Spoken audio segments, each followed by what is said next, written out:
नवंबर तक जारी रहेगी प्रधानमंत्री गरीब कल्याण अन्न योजना का 80 करोड़ लोगों को मिलेगा मुफ्त अनाज।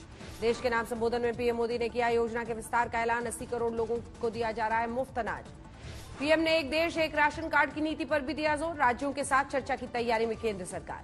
कोरोना काल में पीएम ने आत्मनिर्भरता पर फिर से दिया जोर। लोकल को वोकल बनाने की अपील। अनलॉक 1 के बाद से कोरोना को लेकर बढ़ती लापरवाही पर पीएम ने जताई चिंता। कहा नियमों का पालन नहीं करने वालों को टोकना होगा। पीएम ने लॉकडाउन को बताया सही वक्त पर सही फैसला। कहा कोरोना से लाखों जिंदगियां बचाने में कामयाब रहे। पीएम के संबोधन की कांग्रेस ने की निंदा। कहा कोरोना नियंत्रण में फेल रहा लॉकडाउन। चीन को लेकर भी प्रधानमंत्री पर कांग्रेस का निशाना। ट्वीट कर कहा इतना डरे हुए हैं कि संबोधन में चीन का जिक्र नहीं किया।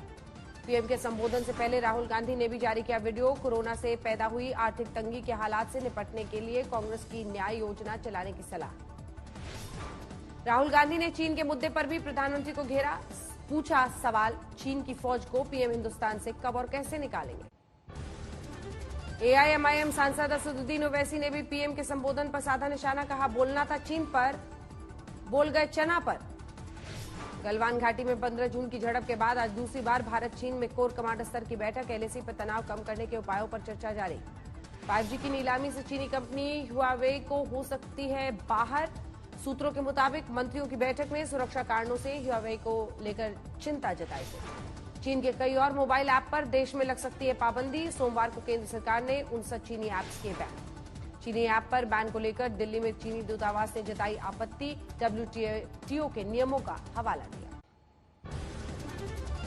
दिल्ली में अब तक कुल 85,161। दिल्ली में टूर एंड ट्रैवल एसोसिएशन ने भी किया चीनी नागरिकों को बैन। होटल पहले ही लगा चुके हैं पाबंदी। चंदौली में चीनी सामानों के खिलाफ ABVP का अभियान। दुकानदारों से कर रहे चीनी माल नहीं बेचने की अपील। पटना में रेहड़ी पटरी वाले दुकानदारों ने चलाई चीन के खिलाफ मुहिम। चीनी सामान का बहिष्कार किया। लातेहार में ग्रामीणों ने किया चीनी सामानों के बहिष्कार का ऐलान। चीनी राष्ट्रपति का पुतला फूका। भुवनेश्वर में चीनी इलेक्ट्रॉनिक सामानों की बिक्री में तेजी से गिरावट। लोगों ने किया बहिष्कार। दिल्ली में कोरोना के हालात को लेकर गृहमंत्री अमित शाह ने की बैठक। एम्स के डायरेक्टर रणदीप गुलेरिया भी रहे मौजूद। कोरोना काल में दिल्ली की सड़कों पर उमड़ती भीड़ से चिंता। कालिंदी कुंज में सुबह के वक्त भारी जाम। दिल्ली में शातिर चोरों ने मिनटों में उड़ाई कार। सीसीटीवी में कैद हुई वारदात। जबलपुर में दिव्यांग पिता और मासूम बच्ची के कत्ल से सनसनी। हमलावरों का कोई सुराग नहीं।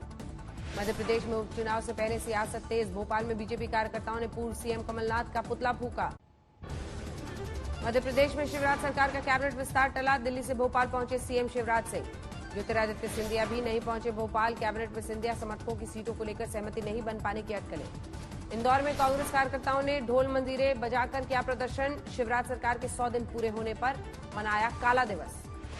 वंदे भारत मिशन के तहत यूक्रेन से इंदौर पहुंचा विशेष विमान। 144 भारतीयों की वतन वापसी। मंडला में NSUI नेता की हत्या पर भड़के पूर्व सीएम दिग्विजय सिंह। MP में कानून व्यवस्था के हालात पर सवाल खड़े किए। कंप्यूटर बाबा ने शिवराज सरकार पर हमला बोला। कहा मध्य प्रदेश में फिर सक्रिय हो गया माफिया। इंदौर में 24 घंटे में कोरोना के 45 नए मरीज। जिले का रिकवरी रेट 74% से ज्यादा। मध्य प्रदेश के छतरपुर में नाबालिग के साथ गैंगरेप। 4 आरोपी भी नाबालिग पुलिस से हिरासत में लिए। मध्य प्रदेश के सीधी में महिला की मौत के बाद शव ले जाने के लिए नहीं मिली एम्बुलेंस। ठेला गाड़ी पर शव रखकर ले गए परिजन। पटना के पालीगंज में शादी समारोह में शामिल 72 लोगों में कोरोना संक्रमण से हड़कंप। पूरा मोहल्ला सील।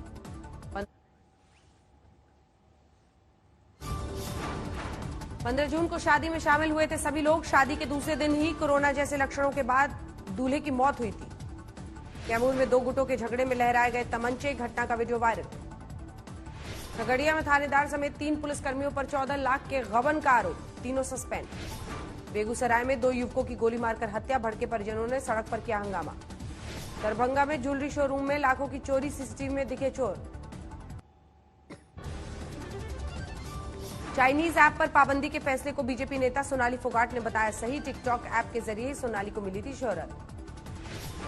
जोधपुर के टिकटॉक स्टार बाबा जैक्सन ने पाबंदी पर जताई निराशा। दूसरे सोशल मीडिया प्लेटफॉर्म से लोगों के मनोरंजन का जताया इरादा।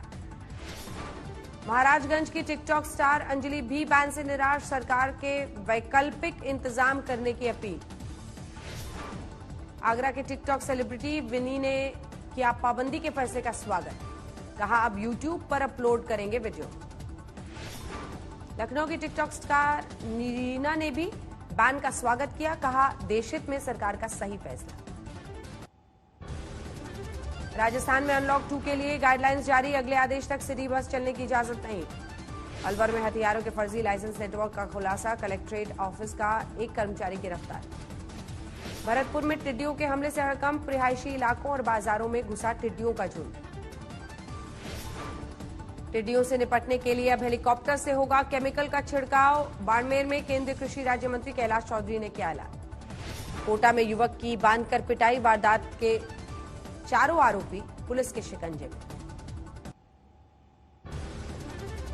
बुंदेलखंड में सीएम योगी की बड़ी सौगात, ग्रामीण पाइप पेयजल योजना का उद्घाटन। झांसी में मेडिकल कॉलेज के दौरे पर पहुंचे सीएम योगी, कोरोना से निपटने के इंतजामों का जायजा लिया। यूपी कांग्रेस अध्यक्ष अजय कुमार लल्लू हिरासत में लिए गए, कांग्रेस नेता शाहनवाज आलम की गिरफ्तारी पर जता रहे थे विरोध। कानपुर में मास्क नहीं पहनने वालों पर जुर्माना, चालान काटने वाले पुलिसकर्मी भी मास्क लगाना भूले। अयोध्या में साधु संतों की पीएम से गुहार, राम मंदिर निर्माण के लिए जल्द भूमि पूजन करने की मांग। विवादित ढांचा विध्वंस मामले में उमा भारती पहुंची अयोध्या, सीबीआई के कर्मचारी के कोरोना पॉजिटिव पाए जाने पर नहीं दर्ज हो पाया बयान। आगरा में 24 फर्जी शिक्षकों के खिलाफ केस दर्ज, झूठे दस्तावेजों में नौकरी हासिल करने का मामला। सहारनपुर में जिला अस्पताल के पास ट्रांसफार्मर में धमाका, 5 लोग झुलसे। मऊ में बैंकों में फर्जीवाड़े का गिरोह का खुलासा, अंगूठे के निशान की स्कैनिंग से करते थे धोखाधड़ी। आगरा में टिड्डियों का हमला, करीब 10 किलोमीटर लंबा झुंड पहुंचने से लोगों में दहशत।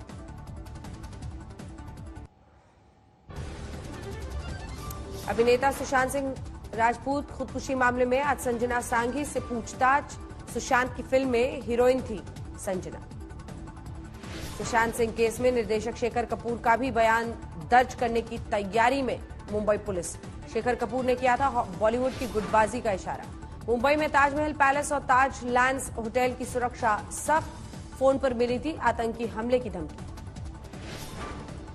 मुंबई में वेस्टर्न एक्सप्रेसवे पर सुबह के वक्त भारी जाम, पुलिस ने बढ़ाई चेकिंग। महाराष्ट्र में 24 घंटे में 67 पुलिसकर्मियों को कोरोना का संक्रमण, 4,810 पुलिसकर्मी अब तक संक्रमण की चपेट में।